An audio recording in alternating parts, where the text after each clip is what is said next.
Olá, seja muito bem-vindo ao canal Alessandro Moreno.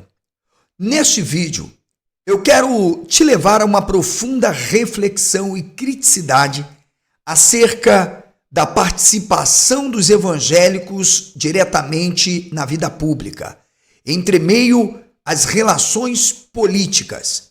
Quero mostrar para você, através deste vídeo, o quanto os pastores evangélicos utilizam-se de símbolos cristãos, da própria fé e da Bíblia para se apropriarem do aparato econômico e político, levando os cristãos a acreditarem que, de fato, eles estão em defesa dos seus interesses éticos, morais, familiares, religiosos, quando, na verdade, eles são oportunistas políticos.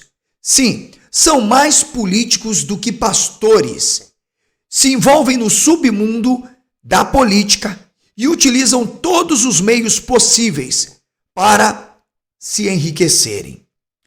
Esta figura que eu irei trazer para você é uma das mais antagônicas no cenário da política. Foi vereador, deputado federal, se reelegeu, criticou o Lula, apoiou o Bolsonaro e hoje novamente apoia o Lula novamente e também os seus aliados.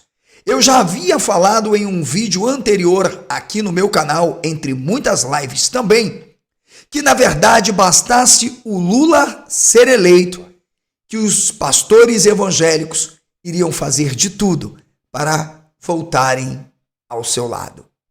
Hoje, nós vamos trazer para você este pastor aí. Nós iremos tentar entender se ele realmente se arrependeu, se ele, na verdade, hoje está admitindo a importância, relevância e competência do governo Lula, ou é mais uma manobra para se perpetuar no poder e chegar onde pretende. Evangélica no Brasil. Sim, nós também iremos falar sobre o Estado laico. Eu tenho afirmado aqui no meu canal que, na verdade, a base do evangelicalismo brasileiro se consolidou através do próprio projeto da esquerda. Um projeto que havia sido estatuído já entre 1984 a 92 e foi se consolidando com o governo Fernando Henrique Cardoso de Mello, usando todo o aparato religioso para, de alguma forma, se consolidarem no poder numa espécie de hegemonia, dando às igrejas evangélicas total poder civil, econômico e político, sob uma narrativa de Estado laico, a quem mais interessa, de fato, a esquerda. Se você não é inscrito aqui no canal, se inscreva, ative o sino para receber notificações, compartilhe este vídeo. Se você realmente tem capacidade crítica cognitiva o suficiente para entender que os maiores fortalecedores da esquerda no Brasil são os esquerdistas, inclusive o próprio governo PT, você realmente está no mundo real. Não saia daí e eu volto já.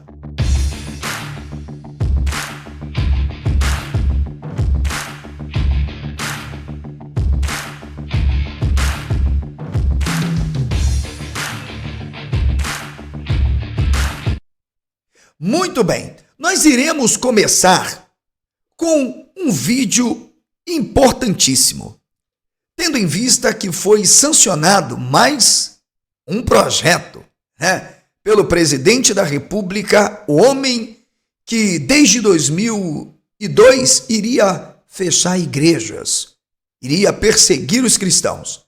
Lembrando que o Marco Feliciano reconhece que tudo não passava de uma mentira em 2010, mas voltou com esta narrativa no processo de 2022.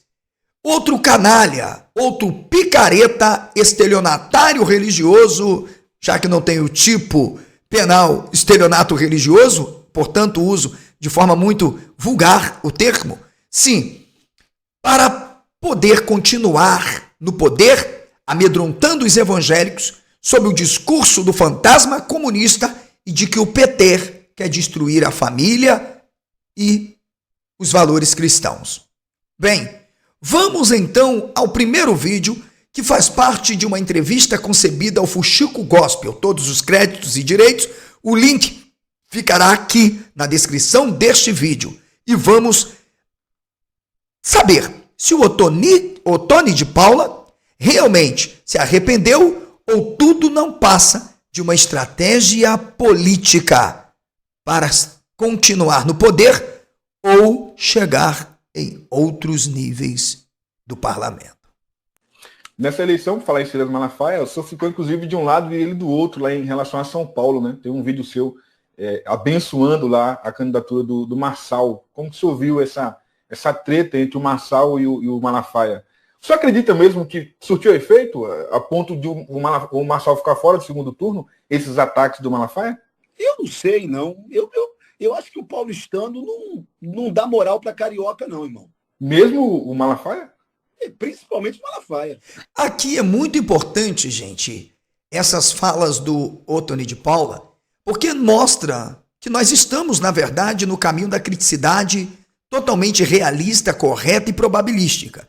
O pastor Silas Malafaia, na verdade, está em ruína. Ele perdeu a credibilidade moral, perdeu a credibilidade política, perdeu até a credibilidade religiosa. Há alguns dos círculos evangélicos que nem consideram mais o Silas Malafaia um pastor. Mas, devido às questões de nomenclaturas e, vamos chamar, ofício, ainda assim o tratam como pastor, como é o caso do Otoni de Paula, entre outros. Mas sabem que, na verdade, o Silas já deixou de ser pastor há muito tempo. Inclusive, a igreja do pastor Silas deixou de ser igreja desde 2002, quando ele mesmo, ao apoiar o Lula, disse que se a Assembleia de Deus, a presbiteriana ou a batista se inclina a favor da candidatura de um político, deixa de ser igreja. Ou seja, já se tornou qualquer outra porcaria. Mas igreja não continuou sendo.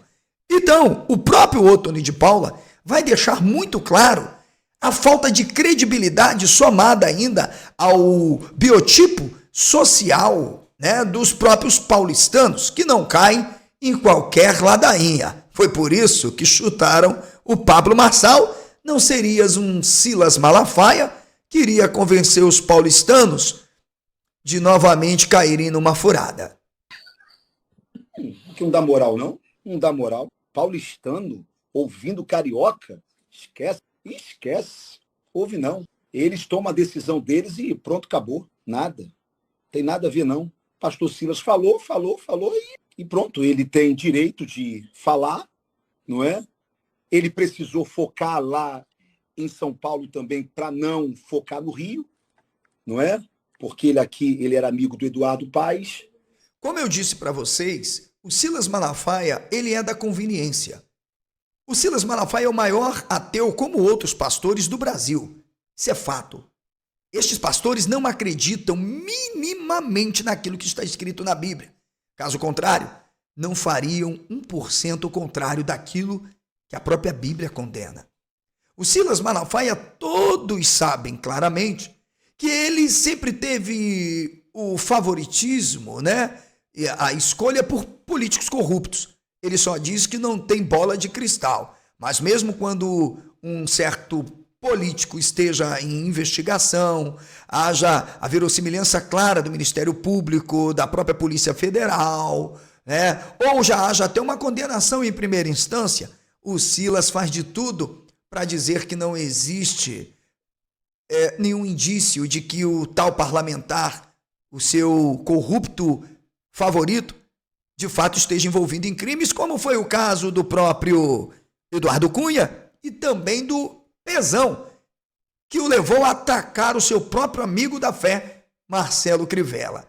Seria o Otoni de Paula, na verdade, um estrategista que quer se perpetuar no poder e viu que viver não só da fé das pessoas, mas também do dinheiro público, ocupando um cargo, suprimindo de fato todos os direitos daqueles que estão às margens da desigualdade, tal como os pastores o fazem, ele também, entre outros, ou realmente esteja arrependido de ter tentado se tornar um pitbull quando não passava de um vira-latas. E ele não queria ficar contra o Eduardo aqui no Rio, então eu acho que foi uma dessas razões que ele focou lá em São Paulo. Mas é isso. E o que o pastor... Isso é verdade, tendo em vista, senhores, que o próprio Silas Malafaia, para vocês terem uma noção, tentou obstar o seu apoio a um dos maiores aliados do Lula, aqui no estado do Rio de Janeiro, o Eduardo Paz. Diga-se de passagem, um camarada que ele já vinha mostrando seus apreços, e não é por amizade não, gente, é por dinheiro mesmo, porque os maiores bandidos do mundo político e religioso são alguns destes que está mais do que provado que uma hora falam uma coisa, outra hora falam outra, uma hora agem de uma forma, outra hora agem de outra. Portanto, eu quero perguntar a você, você acredita mesmo que o Othoni de Paula, o pitbull do Bolsonaro, ele esteja arrependido e tenha voltado à realidade, voltado para a terra, saído do mundo de conspiração e ilusões bolsonaristas, da psicologia das massas freudiana, em uma anatomia do fascismo, ele tenha caído na real e dito, opa, isso aqui não representa a realidade das coisas. Será? Ou ele não passa de um estrategista? O Silas faz aí também da vida dele, isso aí é o problema dele, e o que eu faço também da minha, isso aí é problema meu. Eu acho que Deus sabe quem está sendo movido pela sinceridade, quem está sendo movido por algum interesse, não é? Então... Você acredita que Deus está nesse negócio? E que haja, na verdade, sinceridade no coração dessa gente? Nós vamos analisar alguns outros pontos dessa entrevista para que você consiga, cristão, principalmente você, crente, que é massa de manobra, você que cai nestas narrativas onde estes indivíduos, na verdade, monstrualizam um político e depois o celebram. Porque ele está político, né? Essa história de que isso é voz profética da nação e tá político. Então vem para a urna, vem lá para o voto, seja candidato ao Senado, seja candidato... Ou seja, o Othoni, ele tenta, na verdade, amenizar a sua crítica, né, a essa promiscuidade religiosa do Silas Malafaia, dizendo, olha, ele, na verdade, é político. Tenta manter aquela ideia de que ele é um pastor. Não só o Silas Malafaia, como muitos pastores, na verdade, ou com títulos de pastores, já deixaram o sacrossanto sacerdócio há muito tempo. Veja que eles estão de cabeça no submundo da prostituição política. Viraram cafetões de políticos e utilizam as suas instituições como mecanismos muito claros de lavarem dinheiro, seja para o tráfico, seja para políticos, caixa 2, entre outras práticas que nós sabemos. O Silas, inclusive, já virou patrão de miliciano. Ele apenas disse que não tem bola de cristal, porque contratou sem saber que era. Os templos se tornaram comitês eleitorais. O Bolsonaro foi colocado como Jesus Cristo dentro dos templos. Foi venerado, cultuado, celebrado e chamado de mito, até mesmo por este que está aí. Mas calma, eu estou deixando o melhor para o final. Ô, Israel, Lula não é meu inimigo não, cara.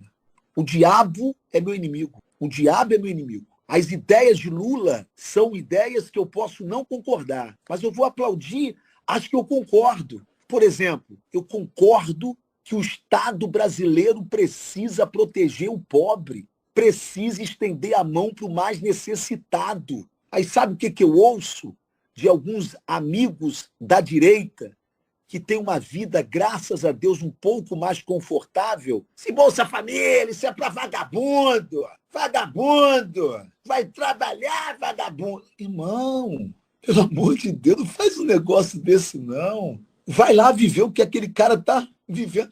Ninguém quer Bolsa Família, não, irmão. Evangélica no Brasil, eu repito e lhe digo, não se preocupe. Nós só temos um dono. E esse dono é Jesus. Viva a música gospel e viva principalmente aquele que a inspira, o Espírito Santo. Eu quero dizer para vagabundos igual a Lula. Minha gente, calma. Está aí o Pitbull que virou vira-latas, que tentou, na verdade, lacrar, ameaçar o então presidente Lula. Foi este indivíduo que disse que receberia o presidente da República a bala. Veja, ele estava participando do evento que sancionou o Dia Nacional da Música Gospel. Eu não vi. Será que o Lula vai sancionar também o Dia Nacional, né, do canto de Iemanjá, de Exu ou outras coisas? Será que vai? Né? Já que somos um Estado laico, a gente tem que sancionar dias de internacional, Dia Nacional de outras músicas também, de outras religiões, vocês não acham? Eu sempre estive certo com o que representa essa esquerdada, né? Pois bem, então pense comigo, é este indivíduo que, tanto quanto os outros, defendia uma ideia de que o Lula iria fechar igrejas, né? Iria perseguir cristãos, que iria receber o Lula bala, que está num evento. E agora não só num evento, minha gente, ele não só está num evento. Ele está num evento em que foi sancionado o Dia Nacional, gente. O Dia Nacional dos Evangélicos, da música gospel. Olha aí, ó. Evangélica no Brasil, eu repito e lhe digo, não se preocupe. Nós só temos um dono. E esse dono é Jesus. Viva a música gospel e viva principalmente aquele que a inspira, o Espírito Santo. Eu quero dizer para vagabundos igual a Lula, não atravesse a escola dos meus filhos. E lá em casa, então, inimaginável. Sabe por quê? Porque lá no Rio de Janeiro, a gente tem um método de tratar bandido. Lá no Rio de Janeiro, isso é no Rio, é na bala. Então, não venha atravessar a escola de meus filhos, não venha tentar abordar minha mulher, não venha tentar visitar minha casa, porque vai ser na bala. O cão volta ao seu vomito? O vômito? Bem, vocês é quem pode dizer para mim. O que é que vocês acham disso? Calma, mas tem algo ainda que eu preparei aqui com muito carinho para todos vocês. Porque não bastasse justamente isso. Foi feito um culto em celebração e oração ao Lula. Sabe quem estava lá? O Othony de Paula, minha gente. É isto mesmo. Ele estava presente. Claro, não só como parlamentar, mas como um vira-latas. Porque Pitbull, ele nunca foi. E, na verdade, não passa de um oportunista religioso, político, que pretende continuar cultivando os votos dos evangélicos, que em sua maioria são de pessoas ignorantes, incapazes de criticarem a realidade tal como é diante dos seus olhos, e caem nas lábias desses indivíduos que dizem que a igreja está ameaçada. Agora, eu quero fechar esta live com um vídeo orientador, bem didático, que vai fazer com que você compreenda o que nós estamos vivendo. E por quê? Alessandro Moreno, apesar de chegar aos 48 anos de idade, como teólogo, filósofo, escritor, estudante no curso de Direito, pós-graduado em Ciências Políticas e Direitos Humanos, irá ainda se oferecer como uma alternativa para representar de fato um grupo científico no parlamento. Sim, os interesses daqueles que percebem que essa de Estado laico não passa de uma estratégia da própria esquerda para dominar. E que essa de Estado laico não tem Estado laico nenhum. Demonstra que a estrutura estatal ela está mais do que teocratizada e cristianizada, sobre um pluralismo religioso tão claro, tão evidente, que você percebe que crucifixos e cultos são bem evidentes nessa estrutura política. Não falamos de laicismo, falamos de laicidade. Mas se o Estado é laico, fica evidente que uma religião ou seus símbolos não podem ter primazia sobre as demais religiões e os símbolos. Portanto, o Estado nunca foi laico, principalmente com o PT. O Estado sempre foi cristão, ao ponto de a bancada evangélica ser homogênea, ainda que cada parlamentar tenha a sua filosofia de vida, sua própria crença e sua visão social. Quando o assunto é a proteção dos interesses evangélicos, os conservadores se unem, esquecem que estão abraçando comunistas e fascistas.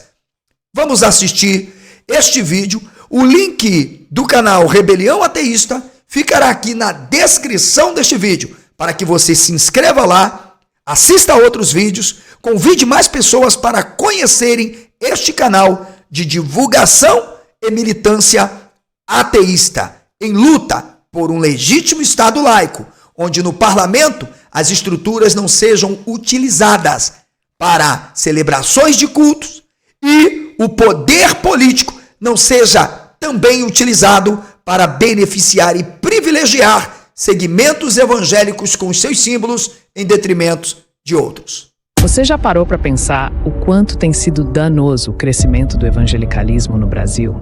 Hoje eu quero trocar uma ideia sobre um assunto que está pegando fogo: a religião no Brasil.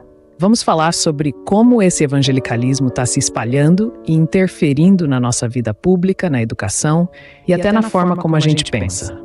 Eu sou ateu e a verdade é que quem está preso são os religiosos, que estão perdendo a noção do que é viver num Estado laico. Então se liga, porque a gente vai abordar a importância de ter um olhar crítico e de dar voz a quem realmente faz a diferença nesse debate. É hora de abrir a mente e refletir sobre o futuro que a gente quer construir. Vamos nessa! Fala, pessoal do canal Rebelião Ateísta, pessoal do Meu Brasilzão, Meu Brasil brasileiro. Vamos bater um papo sério aqui sobre um tema que está atravessando o nosso país, um jeito que não dá mais para ignorar: o evangelicalismo e a influência descontrolada que ele está tendo sobre a nossa sociedade. Não tem nada contra quem quer ter sua fé.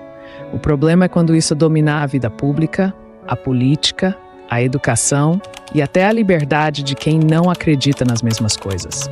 Precisamos falar sério sobre a importância de manter um Estado laico de verdade, onde a razão e o pensamento crítico guiem nossas decisões, não crenças em mitos de cobras falantes e outros absurdos. Olha só, atualmente cerca de 87% da população brasileira se identifica como cristã, divididos principalmente entre católicos, 50%, e evangélicos, 31%. E esse último grupo só cresce, especialmente nas áreas mais pobres do país. Agora, o que significa essa proliferação? Bom, o Antônio Miranda, do canal Teologia Reversa, deu um exemplo que é de cair o queixo. Na rua da casa dele tem mais de 10 igrejas. 10 igrejas em uma única rua. Isso não é só exagero religioso. É uma ocupação territorial que molda o comportamento das pessoas, infiltra a política e transforma a educação das nossas crianças.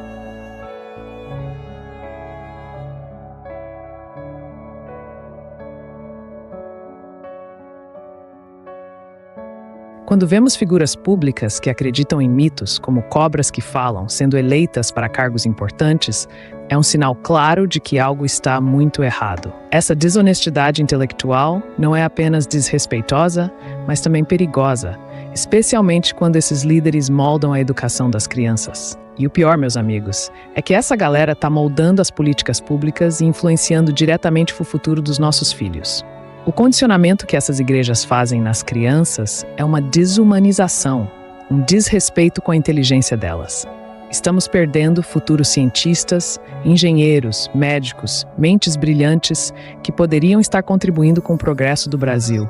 Mas ao invés disso, estão sendo ensinadas a acreditar em narrativas ultrapassadas, em mitos absurdos. Isso é um atentado contra o futuro do nosso país, contra o desenvolvimento intelectual da nossa juventude.